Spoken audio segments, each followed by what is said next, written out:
Hello dear practitioners, future practice leaders. मी doctor Archana, Smile and Shine अकॅडमीमधून.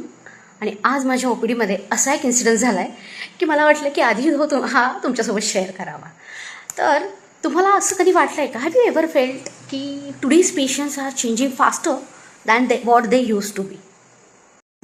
आजकाल patient जेव्हा ओपीडीत येतात तेव्हा त्यांनी ऑलरेडीच गुगलवर सर्च केलेलं असतं, यूट्यूबवर व्हिडिओज बघितलेले असतात, इंस्टाग्राम रील्स बघितलेले असतात, AIला विचारलेलं असतं आणि त्यांची ट्रीटमेंट प्लॅन आणि त्यांचं डायग्नोसिस त्यांच्या पुरतं त्यांनी ठरवून घेतलेलं असतं.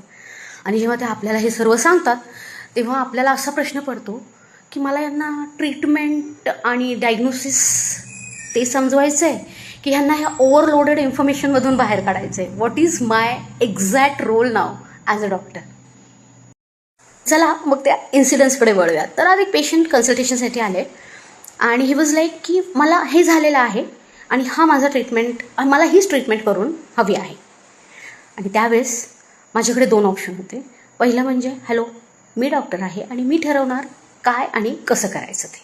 And second option was okay, you have information that, so let's find out की तुम्ही जे बोलताय त्याच्यासोबत तुमची हिस्ट्री आणि तुमचे क्लिनिकल फाइंडिंग्स किती मॅच होत आहेत. तर let me check it first. Then जर काही इन्व्हेस्टिगेशन्स करायचे असतील तर ते आपण करून घेऊ आणि then will come to diagnosis. And then after that I can only guide you for the treatment, not right now. आणि या पद्धतीने जेव्हा मी ते कन्सल्टेशन कंप्लीट केलं त्यानंतर पेशंट म्हणाला, थँक्यू डॉक्टर, तुम्ही मला करेक्ट गाईड केलं. आणि मी खूप घाबरलो होतो आणि मला असं वाटत होतं मला हे झालं आहे, माझं असं होणार आहे, माझं तसं होणार आहे आणि म्हणून मी तुम्हाला असं म्हणत होतो की मला ही ट्रीटमेंट द्या म्हणून. आणि मला तेव्हा जाणवलं की पेशंटना जेव्हा गुगल सर्च करून येतात तेव्हा ते त्या इन्फॉर्मेशनने इतके ओव्हरलोडेड असतात आणि त्यामुळे त्यांना आपलं काम फक्त त्यांना ट्रीटमेंट आपण जी करतो आहे तो क्लिनिकल एक्झामिनेशन, हिस्ट्री आणि ट्रीटमेंट हे न सांगता इतकंच न राहता आता त्यांना ह्या ओव्हरलोडेड इन्फॉर्मेशनमधून बाहेर काढून एव्हिडन्स बेस्ड सायंटिफिक इन्फॉर्मेशन देणं आणि तुमच्यासाठी हे कसं योग्य आहे हे समजावून सांगणं, हे आता आपल्याला करावं लागणार आहे. So final thought for today is, today's patients are information rich but clarity poor, and this is the exact area where we as a health care professional makes the biggest difference.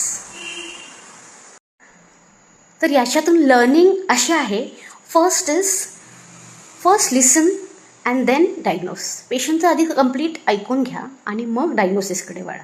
Second is don't compete with Google but interpret with science.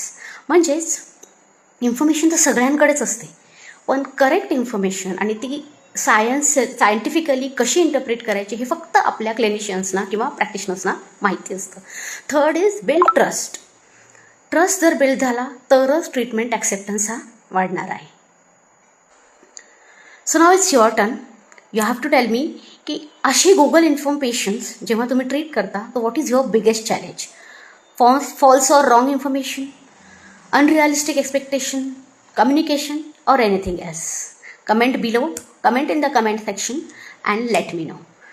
Smile and Shine Academy मधून मी doctor Archana. That's it for today. Thank you so much. Bye bye.